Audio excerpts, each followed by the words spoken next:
এবার প্রশ্ন হলো ভাই, যে এত আমাদের প্রতি গজব কেন আসে, মুসলমানদের উপরে এত অত্যাচার কেন? বিশ্বের মধ্যে চোখ ঘুরিয়ে দেখেন, সব জায়গায় মুসলমানই মার খায়। মায়ানমারের অত্যাচার মুসলমানদের উপরই। আপনাকে কি সিরিয়াতে মরছে মুসলমানরা, ফিলিস্তিনে নির্যাতিত হচ্ছে মুসলমানরাই, কাশ্মীরে 370 উঠিয়ে লাঞ্ছিত বঞ্চিত হয়েছে কে? মুসলমানরাই। অনেক জায়গাতে চোখ ঘুরিয়ে দেখেন, সব জায়গায় লাত খাচ্ছে, পদদলিত হচ্ছে, লাঞ্ছিত হচ্ছে, বঞ্চিত হচ্ছে। কে হচ্ছে বাপ? এ জোরে বলুন না, কে হচ্ছে? মুসলমানরাই হচ্ছে। অন্য কমিউনিটি অনেকগুলো সেভ হয়ে গেছে, মডার্ন কালচারে এসে তাদের প্রতি যেন অত্যাচার কম হয়ে গেছে। তবে মুসলমানদের অত্যাচার, মুসলমানদের প্রতি অত্যাচার দিন দিন বাড়তেই চলেছে। ভাই আপনাদের বলতে চাই যে এই মুসলমানদের উপর এত রকম অত্যাচার হয় কেন? আপনারাই তো আল্লাহ তাআলা কই ডাকেন, আমরাই তো টুপি লাগাই মাথায়, আমরাই তো পাঞ্জাবি পড়ি, আমরাই তো ঈদের দিনে নামাজ পড়তে যাই, 5 ওয়াক্তের নামাজ পড়ি। কেউ 5 ওয়াক্তের নামাজ না পড়লে জুমার দিনে নামাজ পড়তে যায়, জুমার দিনে নামাজ না পড়লে কমসে কম ঈদগাহে চলে যায়, আল্লাহ তাআলাকে যেন সাজদা করি। এরপরেও এত মুসিবত কেন, এত গজব কেন? এই গজবের কোনো কারণ হবে কি হবে না বাপ? কারণ আছে কি নাই? কারণ নাই? বিনা কারণে গজব? বানি ইসরায়েলের উপর গজব এসেছে, কারণ ছিল। কওমে লুতের উপর গজব এসেছে, কারণ ছিল।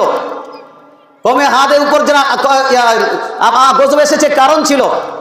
কওমে মুহাম্মাদের উপর, মুহাম্মদ সাল্লাল্লাহু আলাইহি ওয়াসাল্লামের কওম সম্প্রদায় উম্মতের উপর গজব আসবে, লানত আসবে, তারপর আযাব আসবে, এটার কোনো কারণ আছে কি নাই?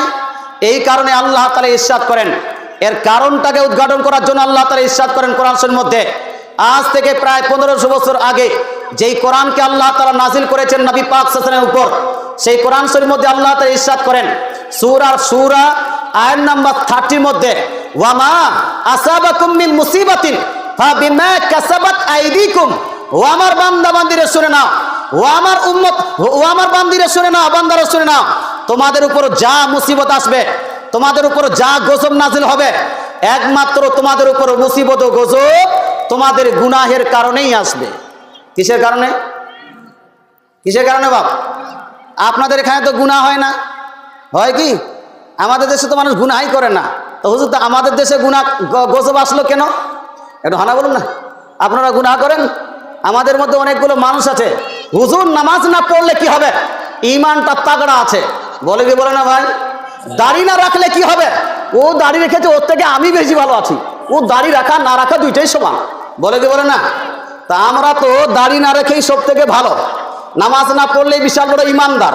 তো এত বড় ইমানদার, এত বড় ভালো হওয়ার পরে আমাদের কোনো গুনাহ টুনা আছে আর? আছে বাপ? কথাগুলো একটু বুঝতে হবে বাপ। মুসিবত আসছে গুনাহের কারণে। আমাদের গুনাহটা কি? শুধু গুনাহ আমরাই করি? কাফিররা কি গুনাহ করে না? আমরা তো অনেক গুনাহ থেকে বেঁচে যাই। শিরকের গুনাহ আমরা করি না, কুফরের গুনাহ আমরা করি না। সব থেকে বড় গুনাহ কি?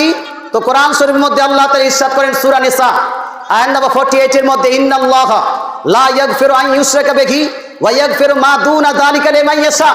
নিশ্চয় আল্লাহ তাআলা শিরকের গুনাহ কোনোদিনে মাফ করবেন না। শিরক ব্যতীত অন্য কোনো যদি গুনাহ হয়, আল্লাহ যদি চান মাফ করে দিবেন।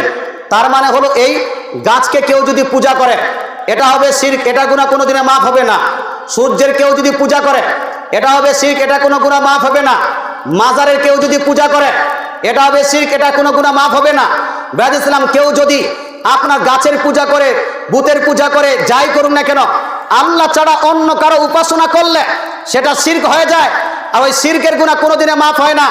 মুসলমান তো শিরক করে না, মুসলমান তো শিরক করে না, মুসলমান তো কুফরি করে না, শিরক ও কুফর করে নন মুসলিমরা। তো সব থেকে গুনাহগার তো তারা, তাদের উপর আযাব আসলো না কেন? আমাদের উপর আযাবটা আসছে কেন? প্রশ্ন হবে কবে না বাপ? হবে কবে না? এই প্রশ্নের সমাধান হলো এই, আল্লাহ তাআলা রাসূল ইরশাদ করেন, দুনিয়াটা মুমিনদের জন্য হলো কায়েদখানা, আর কাফিরের জন্য হলো জান্নাত। কাফিরের জন্য কি? এজন্য না কি? কাফিরের জন্য জান্নাত আর মুমিনদের জন্য কায়েদখানা। আপনাকে জেলখানার মতো জীবন অতিবাহিত করা বলা হয়েছে, আর তাকে জান্নাতের মতো যেন জীবন অতিবাহিত করা ফ্যাসিলিটি দেওয়া হয়েছে। যা ইচ্ছা তা করবে, মরার পরে তাদের জন্য আযাব ভয়াবহ হবে, কিন্তু আপনার জন্য বাউন্ডারিশন আছে। তো তাদের জন্য তো জান্নাত, তাদের জন্য মরার পরে জাহান্নাম আর জাহান্নাম, তাকে এখানে আযাব দিয়ে লাভ বেশি হবে? হবে হবে হবে হবে না। বাউন্ডারেশন ছিল আমাদের জন্য, তাদের জন্য না। আপনার রেস্ট্রিকশন ছিল আমাদের জন্য, তাদের জন্য না। নামাজের হুকুম ছিল আমাদের জন্য, তাদের জন্য না। রোজার হুকুম হলো আমাদের জন্য, তাদের জন্য না। যাকাতের হুকুম হলো আমাদের জন্য, তাদের জন্য না। বাপ মায়ের ভালো করে খিদমত করার হুকুম হলো আমাদের জন্য, তাদের জন্য না। তো তাদের জন্য তো কোনো হুকুমই নাই। তাদের জন্য হলো দুনিয়াটা হলো জান্নাত। যখন নবী পাক জান্নাত বলেই দিয়েছে, ও তো শাস্তি দিয়ে জান্নাত থেকে বেকার করা যাবে? ধানা বলেন না, যাবে? মরার পরে জাহান্নাম না ওদের জন্য। আর আমাদের জন্য দুনিয়াটা কি? কায়েদখানা। আমাদের জন্য দুনিয়াটা কি? হলো জেলখানা। আর আপনার জেলখানায় আপনি শ্বশুর বাড়িকে ব্যবহার করছেন, জেলখানাটাকে আপনি বাপের কি বলছে একটা নিয়ামতের মতো ব্যবহার করছেন, সেটা তো চলবে না। জেলখানাতে যেভাবে একটা রেস্ট্রিকশন থাকে, জেলখানাতে যেভাবে একটা বাউন্ডারেশন থাকে, সেই বাউন্ডারেশন মোতাবেক আমাদের জীবন অতিবাহিত করা উচিত ছিল, কিন্তু আমরা করলাম না। এই জন্য আযাবটা আমাদের উপর, যাহাতে আমাদের আযাব হওয়ার কারণে আমাদের বাউন্ডারেশন উল্লঙ্ঘন করার যে শাস্তিটা, সেটা দুনিয়াতে হয়ে যায়। কথা বুঝতে পারলেন?